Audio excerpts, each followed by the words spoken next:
So you click this video because you want to become a full-time artist and you're trying to figure out how. Well, you came to the right place. We're going to tell you the things that they don't tell you right now, right here. Let's do it. All right, let's go. All right. So first and foremost is you've probably been doing your research. You've probably been watching a lot of other videos and everybody's saying like, I became a full-time artist and blah, blah, blah. I quit my job and blah, blah. I did this and I did that and The truth is 9 times out of 10, there's something that all those people aren't telling you.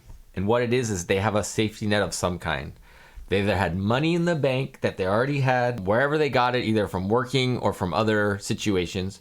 They either have a support system like a spouse or a partner of some kind that is carrying them, paying for house payments, paying for car insurance, and paying for their health insurance, or or they're still living with their parents or something like that. So the bottom line is there's some financial support network that they're not sharing with you, and their perception of what it means to take a risk is not as big as a risk really they're leading you on to believe. That's you just got to realize that 9 times out of 10, that's the truth, and they might not even know it or not. For the rest of us, people like you and me who don't have that support network, who are artists, who are compassionate people that want to share and make our art and share it with the world, and know we just cannot tolerate spending all of our time giving it to someone else and building up somebody else's dreams. We need to build our dreams, but we're like, I have no money. I have no ability to do this. How am I supposed to do this?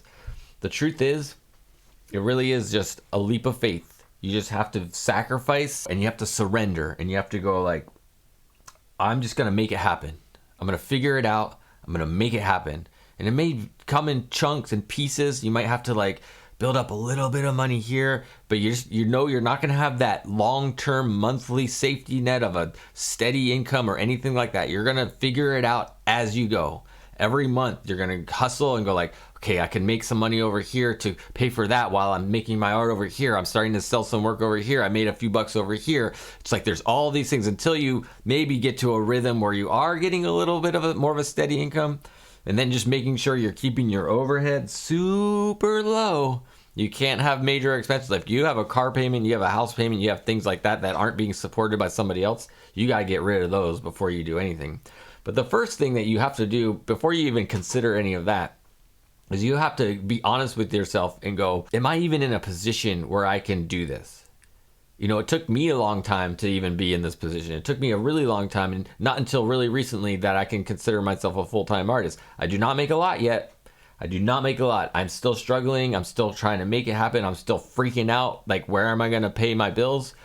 All those things are still happening for me, yet I'm not locked in. I'm not beholden to some other career or some other job or some other thing. I do teach. I have one class I teach right now. You might consider teaching as well. It's usually a really good way to keep things going. If you keep on this track of a full-time artist, then you got to realize you can't be in a position where you're beholden to a 9-to-5 and everyday kind of work, because it's a like I said, you have to surrender to the process. You have to have a leap of faith. You have to do it. You can't fill that time up. You have to go like, I'm devoting my life and energy to this process, to this place. And if you fill up that time, if you fill up that space with something else, the universe is going to say, nope, that's not what you really want to be doing.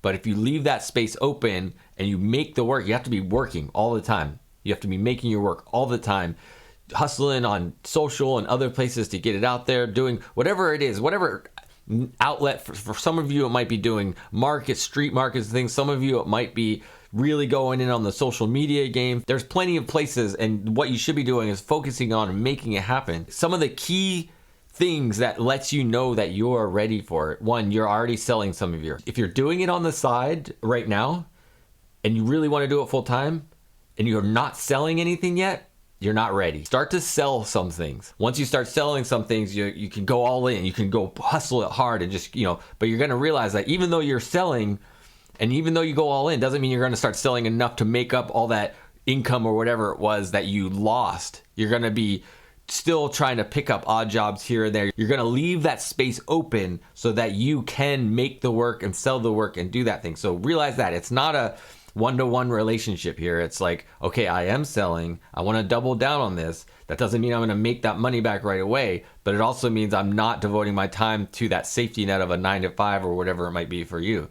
So keep that in mind. The next thing is Are you showing your work in art exhibitions? Are you building a reputation? Do you have any kind of reputation? Have you been in art shows and won any awards? Are you at any level saying that? Do you have any of your work in a collection of any kind? Is somebody important in that you perceive as important? That's somebody that you can share with the world and say, my artwork is in this space, and they would go, oh, that's significant?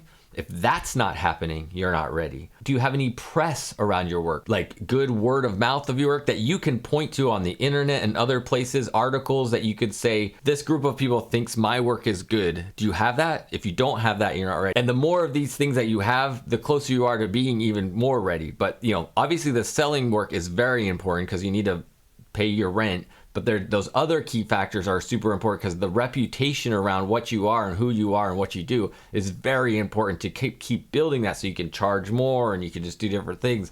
So it's not all just about selling, it's about building your reputation as an artist. So doing that. I mean, obviously there's a lot of different avenues that we as artists can go down. Personally, I'm trying to be like a great artist that's considered, that's shown nationally and internationally. Like my work is studied and critiqued and it's considered like great American artwork, great modern artwork. That's what I'm going for. So selling, yes, I need to do that, but I'm trying to become a great artist. I'm not just trying to live off of my artwork. All right, my friends, if we want to go on this journey together, full-time artists, figuring it out, making it happen, be sure to subscribe to this channel. That's what we're doing. We are a full-time artist. We're making it happen. And as always, be loving, kind, and patient.